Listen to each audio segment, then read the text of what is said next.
आज एक और क्वेश्चन करते हैं। ठीक है, if cot theta equals to 7/8 evaluate. अगर कोट थीटा हमें दिया है तो हमें नीचे ये जो 1 + sin theta 1 - sin theta upon 1 + cos theta 1 - cos theta इसकी वैल्यू निकालना। ठीक है, साथ ही साथ कोट स्क्वायर थीटा। तो सबसे पहले इसका यूज़ करते हैं कोट थीटा का। कोट थीटा ये हमें दे रखा है, एंगल कितना है थीटा दिया हुआ है। ठीक है ना, इस बार ए बी सी कुछ नहीं है। तो कोट क्या होता है पहले ये लिख लेते हैं। तो वही लिखते हैं अपन, पंडित बद्री प्रसाद हर हर बोले। तो ये साइन कोस टेन, और टेन का रेसिप्रोकल क्या होता है कोट। ठीक है ना, तो टेन परपेंडिकुलर अपन बेस है तो ये हो जाएगा बेस अपॉन परपेंडिकुलर। ठीक है, याद रखना टेन है अपना परपेंडिकुलर अपॉन बेस, तो उसका उल्टा कर दो तो बेस अपॉन परपेंडिकुलर कोट हो जाएगा। तो यहाँ लिखेंगे हम बेस अपॉन परपेंडिकुलर। ठीक है, अब एक ट्राइंगल बना लेते हैं। यहाँ पे एंगल का ध्यान रखना, एंगल थीटा है, यहाँ कोई ए बी सी नहीं है। ठीक है, तो यहाँ पर हम एंगल लिख लेते हैं थीटा। ठीक है ना, तो यहाँ एंगल लिखा हमने थीटा, बाकी ए बी सी कहीं पे भी लिख दो। इस बार ऐसा कुछ दिया नहीं है कि राइट एंगल कहाँ है। ठीक है, तो कहीं पे बना सकते हैं आप। ठीक, जहाँ मतलब ए बी सी किसी पे बना सकते हैं, थीटा का ध्यान रखें बस। तो थीटा के अकॉर्डिंग सामने वाला परपेंडिकुलर है तो बेस क्या होगा बी सी।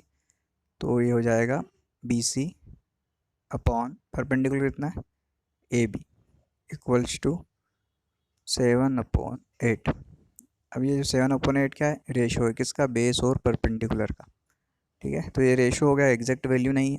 तो क्या करते हैं हम इसको लेट कर सपोज करते हैं बी सी इक्वल्स टू 7 के and A B equals to 8 के। ठीक है, वही अब हमें दो वैल्यूज़ दे रखी हैं, बी सी की दे रखी है हमें 7 के और ए बी दे रखा है 8 के। हाइपोटेनियस नहीं पता तो सबसे पहले हाइपोटेनियस निकालते हैं by Pythagoras theorem.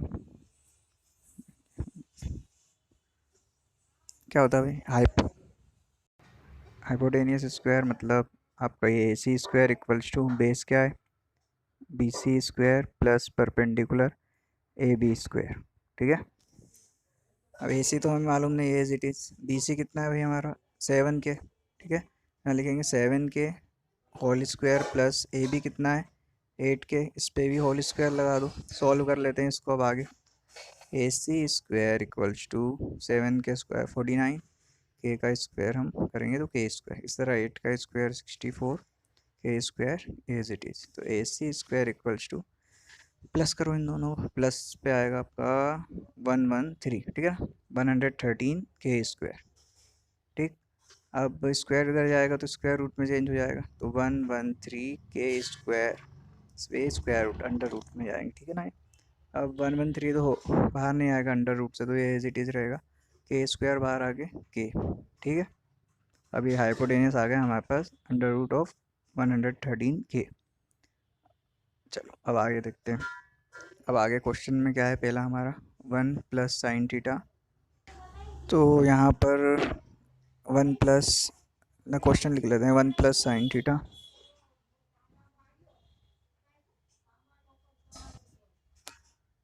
1 - sin theta upon upon में लगाते हैं अपन 1 + cos थीटा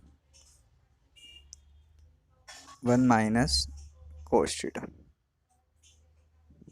ठीक है, अब इनकी वैल्यू की ज़रूरत है। पहले तो हमें साइन थीटा और कोस थीटा की हमने वैल्यू नहीं निकाली, सबसे पहले वैल्यूज़ निकाल लेते हैं। ठीक है ना, तो पहले साइन थीटा और कोस थीटा की वैल्यू निकालते हैं। साइन थीटा क्या होता है आपका, तो ये परपेंडिकुलर अपॉन हाइपोटेनियस। ठीक है, तो यहाँ परपेंडिकुलर अपॉन हाइपोटेनियस, परपेंडिकुलर कितना है थीटा के अकॉर्डिंग अगर हम देखें तो परपेंडिकुलर क्या होगा भाई, हमारे सामने क्या है 8 के, थीटा के सामने 8 के है तो ये परपेंडिकुलर हो गया। इसी तरह हाइपोटेनियस तो चेंज होता नहीं, तो ये 113 अंडर रूट। ठीक है ना, अब ये भाई के से के कैंसिल हो गया, कितना बचा हमारे पास 8/113 अंडर रूट ऑफ 113। ठीक है, साइन थीटा हो गया। इसी तरह भाई कोस थीटा भी निकाल लो क्योंकि इसकी वैल्यू पुट करना पड़ेगी। तो कोस थीटा इक्वल्स टू क्या होता है हमारा बेस अपॉन हाइपोटेनियस। ठीक है, तो ये बेस अपॉन हाइपोटेनियस। अब बेस कितना है बेस का, थीटा के सामने वाला परपेंडिकुलर है तो बेस क्या होगा 7 के, हाइपोटेनियस चेंज नहीं होगा as it is 113 under root. ठीक है ना, के से के कैंसिल हो गया, तो यहाँ हमारे पास आया 7/113 अंडर रूट ऑफ 113। ठीक है, अब इनकी वैल्यूज़ को हम इधर क्वेश्चन में पुट कर देते हैं। तो 1 प्लस साइन थीटा, अब यहाँ देखो सबसे पहले एक फार्मूला बन रहा है, अगर ध्यान से हम देखें तो 1 a plus B A minus B. ठीक है ना, हमने फार्मूला पढ़ा था पहले, a plus B into A minus B क्या होता है, A square minus B square. ठीक है, इसी तरह 1 plus sine theta 1 minus sine theta क्या हो जाएगा, 1 square minus sine square theta. Same नीचे बन रही है condition, A plus B A minus B, तो ये हो जाएगा ए स्क्वायर माइनस ये कोस स्क्वायर थीटा। ठीक है, अब साइन स्क्वायर थीटा, अब साइन की वैल्यू देख लो, साइन की वैल्यू क्या निकाली थी हमने, साइन था अपना 8/√113। ठीक है ना, इसको लिख देते हैं 8/√113, इसका स्क्वायर है तो इस पर भी स्क्वायर कर दे। ठीक है ना, अपॉन, अब यहाँ पे 1 का स्क्वायर 1 ही होगा। कोस की वैल्यू देख लो भाई, कोस थीटा की क्या निकाली थी हमने वैल्यू, 7/√113। ठीक है ना, अब यहाँ पर देखो क्या करना है हमें, 1 के अपॉन में हमने 1 लिखा, डिनोमीटर कुछ नहीं था तो ये 1/1 माइनस 8 का स्क्वायर करेंगे 64, और ये अंडर रूट ऑफ 113 का स्क्वायर करेंगे तो सिर्फ 113 बचेगा। ठीक है, इसी तरह नीचे भी यहाँ इक्वल लगा देते हैं, यहाँ भी इक्वल लगाओ। अब ये 1/1 7 का स्क्वायर करेंगे तो 49, और यहाँ भी अंडर रूट ऑफ 113 का सिर्फ यही बचेगा। ठीक है ना, अब इसको सॉल्व करते हैं अपन। ठीक है, तो पहले इसको आप या तो डायरेक्ट कर सकते हैं, रफ में सॉल्व करके देख लो। 1/1 माइनस 64/113, 1 और इसका एलसीएम कितना होगा, सेम वही 113।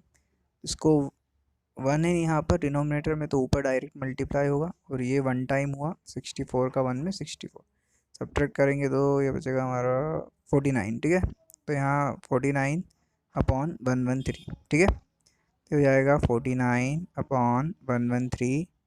अब यहाँ पर देखो, इसको भी ऐसे ही सॉल्व करके देख लो, 1/1 माइनस 49/113, सेम एलसीएम आएगा 113।